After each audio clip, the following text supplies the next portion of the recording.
Graffiti gets a bad rap. But in some areas, this negative perception is being turned on its head.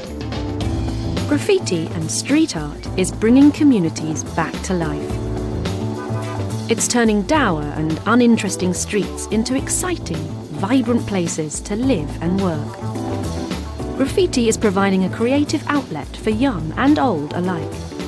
It's opening eyes, creating new opportunities, and making people happier.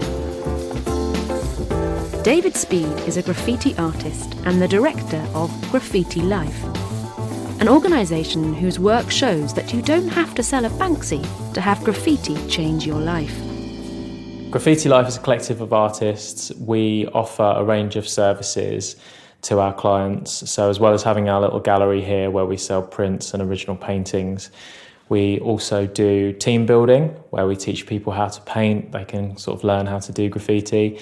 We do murals. We've worked for some really big companies. We do advertising, and we paint interiors, exteriors, murals all over the world, which is great.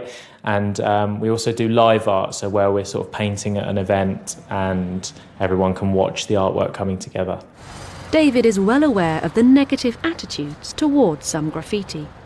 The vandalism side of graffiti certainly does still exist, and there are people that their sole aim is to become famous through their peers, really. It's not really on a wider scale, just within the graffiti community. They want to become well known. So they will then paint their name on as many surfaces as possible. That's kind of their goal. And that still very much exists. It's kind of funny how there's sort of two different worlds within it. There's the people who are there's a lot of people who are strictly just painting legally. There are people who are painting legally and illegally, and then there are the people who are strictly painting illegally. And the two worlds both still exist.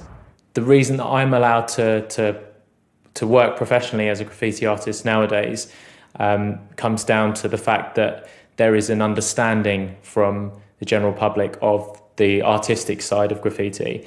I think a lot of that can be attributed to Banksy and these really sort of clever messages that he was saying, and quite ironic and satirical and things like that.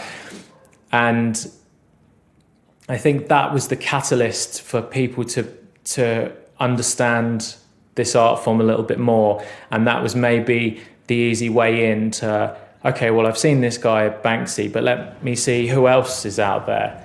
And I don't think there would be a Graffiti Life if there hadn't been a Banksy beforehand, because it sort of opened a lot of doors, because people are now a lot more understanding of the artwork that we make. The Graffiti Life Gallery is in the heart of the East End, an area that is now internationally famous for its street art. For me, I just love the fact that, I live in East London, so every day when I walk to work, I get to go to an art gallery completely for free. I'm walking past new pieces. It's forever changing. It's constantly updating itself. Every time I go past the wall, there's something new on it. And I love that kind of freshness. People come from across the world to come to East London just to see the street art. We run street art tours where we take people around this area and tell them bits about the artists that have created this work.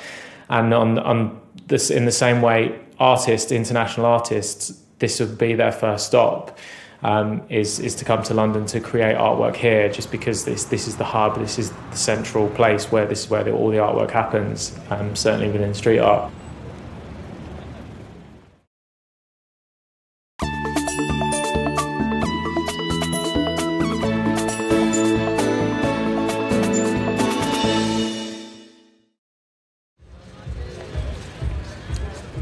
So what is it about graffiti that David loves and wants to share with others?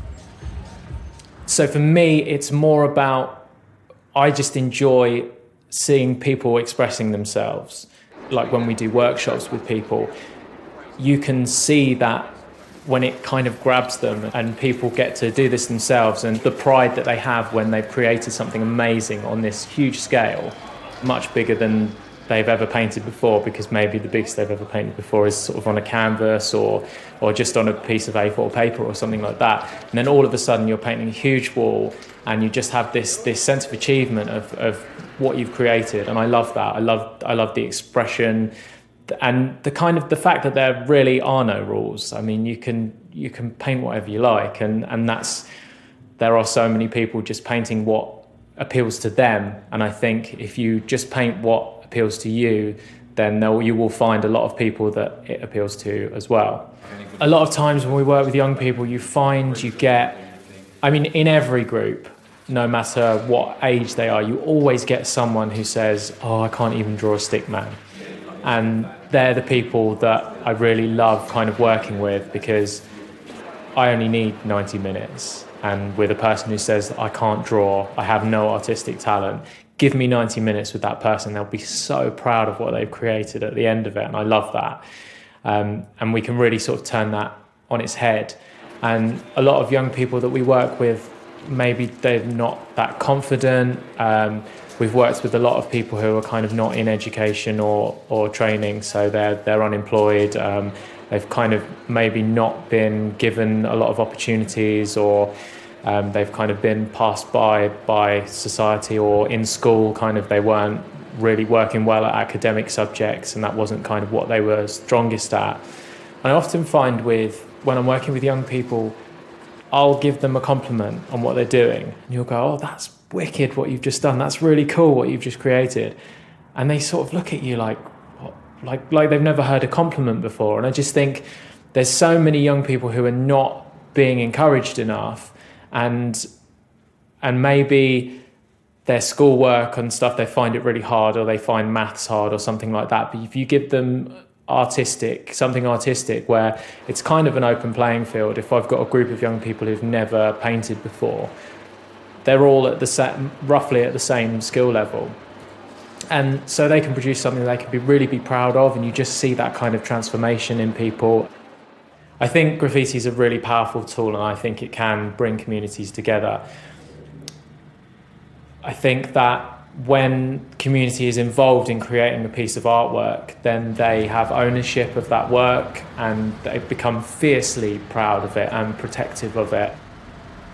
I mean, sometimes in the past, not so much over more recent years, but sometimes in the past we'd be going up to a wall and we'd get our spray cans out and lay them out on the floor just ready to paint, and you'd have people muttering under their breath something about graffiti or messy, or you're about to ruin this wall or whatnot.